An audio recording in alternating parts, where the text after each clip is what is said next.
अस्सलाम वालेकुम, मेरा नाम फराज अहमद उसामा है और ये मेरा चैनल है डिजिटल कंप्यूटर साइंस।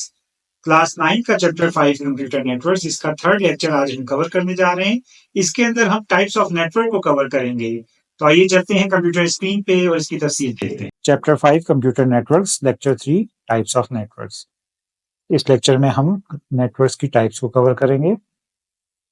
नेटवर्क्स को हम क्लासिफाई करते हैं 3 तरह के नेटवर्क्स में और इनको हम ज्योग्राफिकल डिस्टेंस के या ज्योग्राफिकल रीजन जो कि कवर किया जाता है इस नेटवर्क से, उसके मुताबिक 3 कैटेगरीज में डिवाइड करते हैं। फर्स्ट ऑफ ऑल लैन या लोकल एरिया नेटवर्क, उसके बाद वैन या wide area network and third number पे मैन या मेट्रोपॉलिटन एरिया नेटवर्क। अब वन बाय वन हम तीनों को देखेंगे। लोकल एरिया नेटवर्क लैन एक कॉमन यूज होने वाला नेटवर्क है जिसका के इस्तेमाल काफ़ी आम है। ये कवर करता है एक लिमिटेड एरिया को जो कि हो सकता है किसी स्मॉल ऑफिस का या किसी कैंपस का, स्कूल कॉलेज के, जिसके अंदर कोई नियर बाय नज़दीक बिल्डिंग्स होंगी। और इसकी हम एग्जांपल देख सकते हैं कि अगर कोई स्कूल है, कोई कॉलेज है या कोई स्मॉल बिजनेस है, उसमें जो भी नेटवर्क यूज़ होगा वो मोस्टली लोकल एरिया नेटवर्क ही होगा। अब अगर हम इसकी कैरेक्टरिस्टिक्स को देखते हैं तो लैन के अंदर रेस्ट्रिक्शन होती है, रेस्ट्रिक्टेड होता है लिमिटेड ज्योग्राफिकल रीजन के ऊपर। इसका रीजन लिमिटेड है। रीजन का मतलब है कि ये जितना एरिया कवर करता है ये एक छोटा एरिया होता है, स्मॉल एरिया होता है। इस जैसे ये रिस्ट्रिक्टेड होता है स्मॉल एरिया के ऊपर। इसके अंदर जो डाटा की ट्रांसमिशन स्पीड है वो फास्ट होती है। उसका क्या रीज़न है? एक तो उसका रीज़न ये है कि हमारे पास जो रीजन है वो स्मॉल रीजन है एंड सेकंड रीज़न इसका ये है कि इसके अंदर जो केबल्स यूज़ होती हैं वो जो भी ऑर्गेनाइजेशन होगी जिसका के नेटवर्क होगा उनकी अपनी केबल्स होंगी एंड वो फास्ट स्पीड नेटवर्क केबल होंगे। इसकी वजह से इसकी स्पीड फास्ट होती है।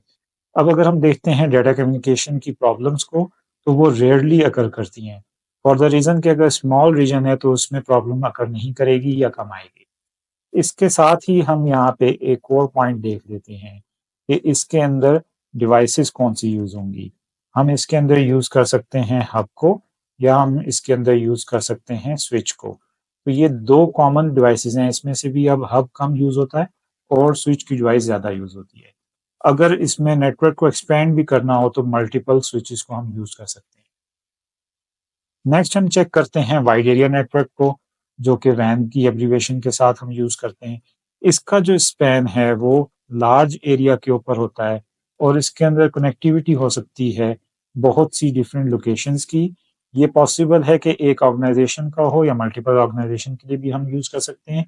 अब इसके अंदर पॉसिबल है कि मल्टीपल सिटीज़ या मल्टीपल कंट्रीज़ या मल्टीपल कॉन्टिनेंट्स के ऊपर भी ये स्पैन कर रहा हो। और हम कह सकते हैं कि इसके अंदर पॉसिबल है 2 या उससे ज़्यादा लोकल एरिया नेटवर्क्स आपस में कनेक्टेड हों या मेट्रोपॉलिटन एरिया नेटवर्क्स कनेक्टेड हों, या ये भी पॉसिबल है कि लैन और मैन मल्टीपल इसके अंदर कनेक्टेड हों, उससे मिलके एक वाइड एरिया नेटवर्क बन रहा हो। अब हमारे पास जो वाइड एरिया नेटवर्क है वो उसका इस्तेमाल कहाँ पे होता है? बैंक्स इसको यूज़ करते हैं, एयरलाइंस यूज़ करती हैं, नादरा नेशनल डेटाबेस है, रजिस्ट्रेशन अथॉरिटी ऑफ पाकिस्तान की, वो इसको यूज़ करती है। तो वाइड एरिया नेटवर्क का यूज़ मल्टीपल ऑर्गेनाइजेशंस के अंदर, बेशक वो प्राइवेट ऑर्गेनाइजेशंस हैं या वो ऑर्गेनाइजेशन गवर्नमेंट की हैं, तो दोनों के अंदर इनका यूज़ होता है। अब अगर हम इसकी कैरेक्टरिस्टिक्स देखते हैं तो वैन स्पैन करता है लार्ज ज्योग्राफिकल रीजन के ऊपर, लार्ज ज्योग्राफिकल एरिया के ऊपर, जैसे कि हमने पहले देखा था कि मल्टीपल सिटीज़ भी पॉसिबल है, मल्टीपल कंट्रीज़ भी या मल्टीपल कॉन्टिनेंट्स भी पॉसिबल है।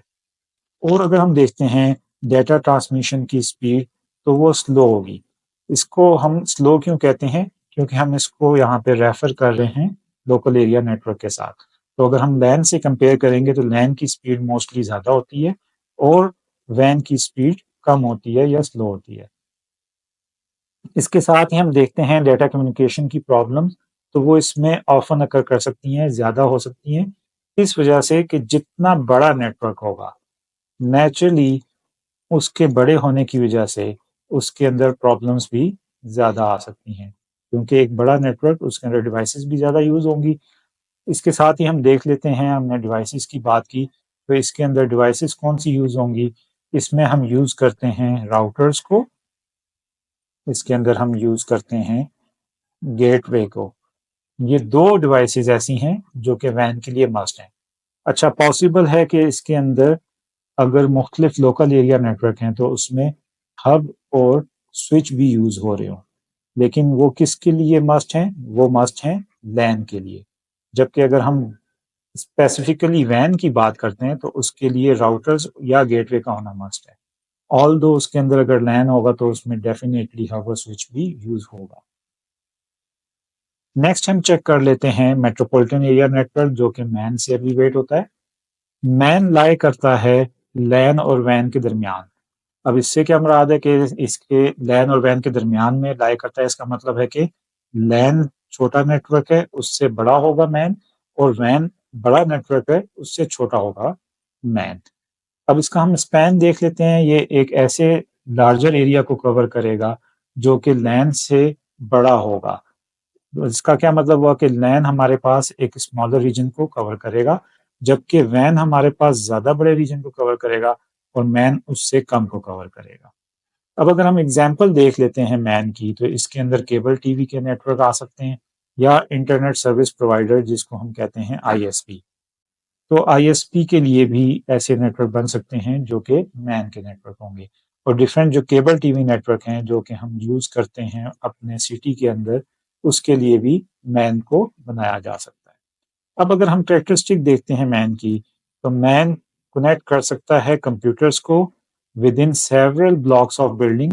इसका मतलब है कि अगर एक सिटी के अंदर, एक शहर के अंदर 4 या 5 या 10 या 15 बिल्डिंग्स भी हैं, तो उसके लिए भी मैन का नेटवर्क बन सकता है। इसी तरह अगर हम डेटा ट्रांसमिशन की स्पीड देखते हैं तो वो स्लोअर है लैन से।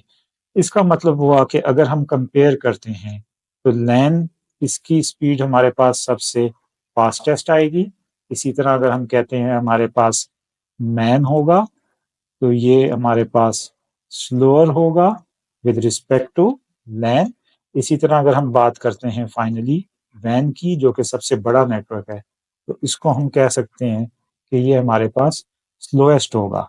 लाइक ये मैन से भी कम स्पीड होगी और लैन से भी कम स्पीड होगी। तो जिस तरह से नेटवर्क का स्पैन बढ़ता जाएगा उसी तरह से इसकी स्पीड फास्ट से स्लो होती जाएगी।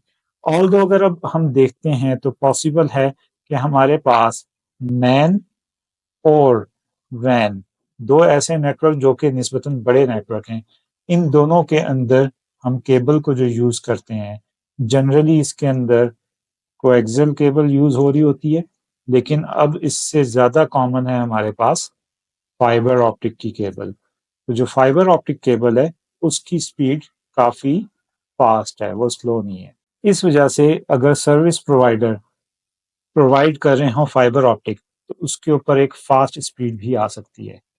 इसके साथ ही हम देख लेते हैं हमारे पास एक नेटवर्क है इंटरनेट का, जो कि सबसे बड़ा नेटवर्क है, जिसको हम कहते हैं this is the biggest network.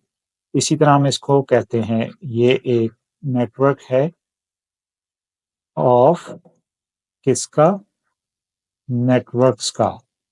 Multiple multiple कितने? Millions of, trillions of network हो सकते हैं। तो इंटरनेट हमारे पास एग्जाम्पल किसकी है? इंटरनेट भी हमारे पास एग्जाम्पल है वाइड एरिया नेटवर्क की, क्योंकि ये एक ऐसा नेटवर्क है जो कि अराउंड द ग्लोब, पूरे दुनिया के अंदर ग्लोबल नेटवर्क है। That's why it's the biggest network, जो कि वाइड एरिया नेटवर्क है। और अगर हम इसकी स्पीड की बात करते हैं तो अब हमें फाइबर ऑप्टिक के ऊपर इसकी स्पीड काफ़ी ज़्यादा अवेलेबल है, काफ़ी फास्ट अवेलेबल। यहाँ पे हम आज का लेक्चर कंप्लीट करते हैं। तो अगर आपको ये लेक्चर पसंद आया हो तो इसको लाइक करें और शेयर करें और चैनल को सब्सक्राइब करें, ताकि आपको मजीद इसी तरह की वीडियोस मिलती रहें और ये लेक्चर उन स्टूडेंट्स तक पहुंचते रहें जो ऑनलाइन कंप्यूटर साइंस पढ़ना चाहते हैं। Thank you very much. Allah Hafiz.